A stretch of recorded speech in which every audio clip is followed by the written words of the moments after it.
آئیے حضرات، اب میں بڑے ادب کے ساتھ حضرت علامہ مولانا گلزار صاحب قبلہ استاد جامعۃ الرضا، ان کا موضوع ہے جماعت رضائے مصطفیٰ اور اعلیٰ حضرت کا علمی مقام۔ آئیے خیر مقدم نعرہ تکبیر رسالت کی فضاؤں میں کریں، نعرہ تکبیر، نعرہ رسالت، نعرہ غوثیت،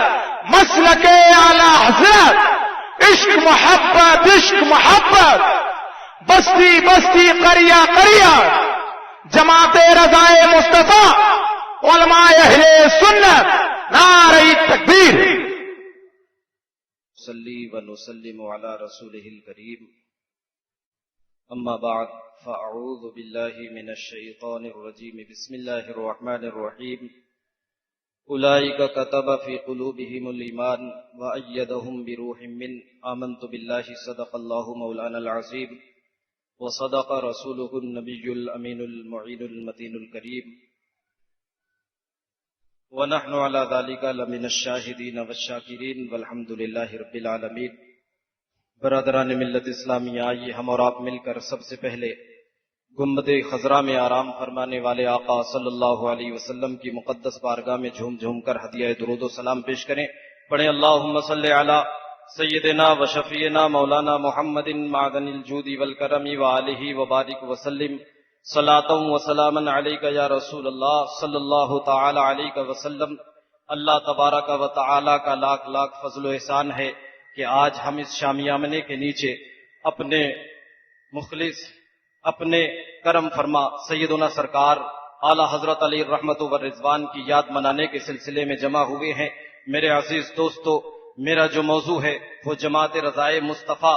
اور اعلیٰ حضرت کا علمی مقام ہے۔ سیدنا سرکار اعلیٰ حضرت علی الرحمت والرضوان کا جو احسان جماعت اہل سنت اور تمام انسانیت پر ہے، تا قیامت ہم اس احسان کا بدلہ ادا نہیں کر سکتے۔ اعلیٰ حضرت علی الرحمت والرضوان نے ہم پر وہ احسانات کیے ہیں، ہم پر وہ عظیم احسانات کیے ہیں کہ اگر ہم ان کی بارگاہ میں اپنے نذرانہ عقیدت کو اسی طرح ہمیشہ پیش کرتے رہیں تو اس کی بھرپائی نہیں کر سکتے۔ میرے عزیز دوستو، جب سن 1857 کے بعد مسلمان شکست سے دوچار ہو گئے تھے، انگریزوں نے ہندوستان پر اپنا تسلط قائم کر لیا تھا، اس کے بعد اعلیٰ حضرت علیہ الرحمت والرضوان جب آپ نے حالات کا مشاہدہ کیا، زمانے کے حالات کو دیکھا، ہندوستان کی سیاست کو دیکھا، مسلمانوں کے پاس اپنے وقار کو بچانے کے لیے، مسلمانوں کے پاس اپنے پیغام کو پہنچانے کے لیے، حکومت تک اپنی آواز پہنچانے کے لیے کوئی جماعت نہیں تھی۔ سن 1920 میں اعلیٰ حضرت علیہ الرحمت والرضوان نے جماعت رضائے مصطفیٰ کو قائم فرما کر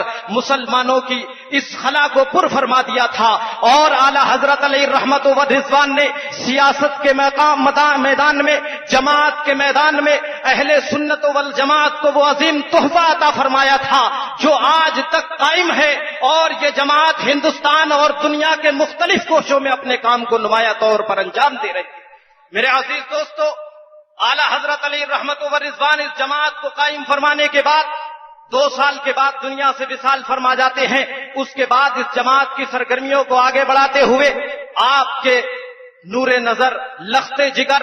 سیدنا سرکار حجت الاسلام اور حضور مفتی اعظم ہند نے اس کارواں کو آگے بڑھایا۔ جب سن 1923 میں شدی تحریک شروع ہوئی، شدی تحریک نے اپنے قدم کو جمایا تھا، حضور مفتی اعظم ہند اور حضور حجت الاسلام نے شدی تحریک کے رد میں گاؤں گاؤں جا کر، دیہاتوں کا دورہ کر کے جماعت رضائے مصطفیٰ کے بینر تلے مسلمانوں کی عزت، ان کی ناموس اور ان کی ایمان کی حفاظت فرمائی تھی۔ آج اگر کوئی ہمارے مال کی حفاظت کرتا ہے تو ہم اس کا احسان مانتے ہیں، کیونکہ مال بڑی عزیز چیز ہوتی ہے، لیکن مال سے بڑھ کر اور دولت انسان کی جان ہوتی ہے۔ اگر کوئی جان کی حفاظت کر لے، کسی کی جان بچا لے، تو انسان مال بچانے سے زیادہ، مال بچانے والے سے زیادہ اس کا احسان مند ہوتا ہے۔ اور جان کے بعد نمبر آتا ہے ایمان کا۔ اعلیٰ حضرت اور ان کے خانوادے نے ہماری جانوں کی بھی حفاظت کی ہے، ہمارے مالوں کی بھی حفاظت کی ہے، اور جو سب سے بڑی بات ہے،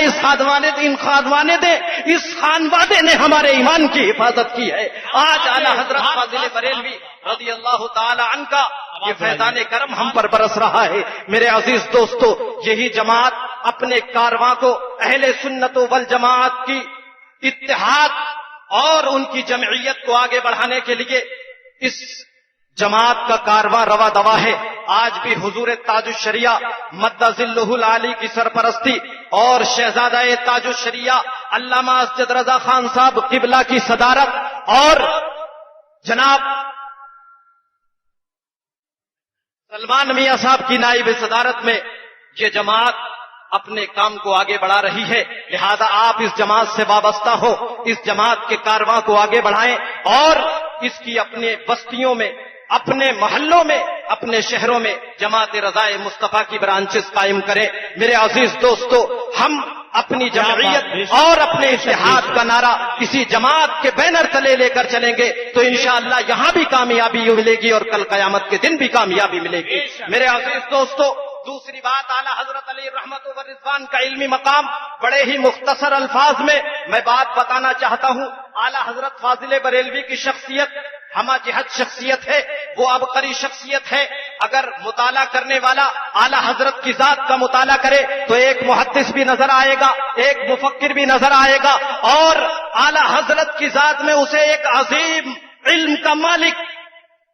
ایک عظیم عالم دین بھی نظر آئے گا. میرے عزیز دوستو, ہم بات کرتے ہیں حدیث کی تو محدثین کے مشہور 5 درجے ہیں. ان میں پہلا درجہ طالب کا ہوتا ہے, دوسرا درجہ شیخ الحدیث کا ہوتا ہے, اور تیسرا درجہ حافظ الحدیث کا ہوتا ہے, چوتھا درجہ حجت الحدیث کا ہوتا ہے, اور 5واں درجہ حاکم الحدیث کا ہوتا ہے. اعلیٰ حضرت علی رحمت و رضوان کی زندگی کا مطالعہ کیا جائے تو طالب حدیث اسے کہتے ہیں جو حدیث کی طلب میں لگ جائے, محدث اور شیخ اسے کہتے ہیں جو حدیث طلب بھی کرے اور حدیث کا درس بھی دے. حافظ الحدیث اسے کہتے ہیں جس کو 1,00,000 حدیثیں یاد ہو,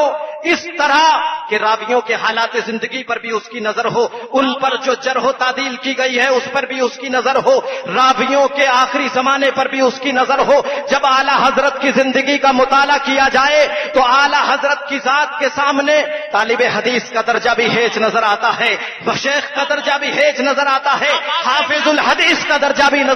ہیچ نظر آتا ہے, اور اعلیٰ حضرت کی ذات حجت الحدیث کے درجے پر فائز نظر آتی ہے. آخری بات میرے عزیز دوستو, آج منطق و فلسفہ پڑھنے والے اپنی کتابوں میں پڑھتے ہیں منطق کی جو مشہور تعریف کی گئی ہے,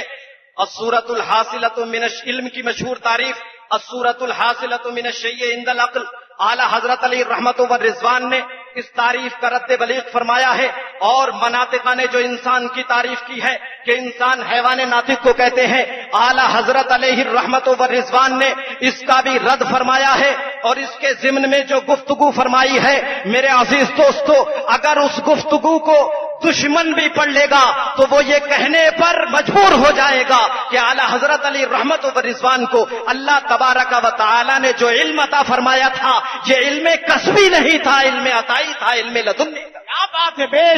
شک سبحان وادی رضا کی کوہ ہمالا رضا کا ہے, جس سمت دیکھیے وہ علاقہ رضا کا ہے. وما علینا الا البلاغ.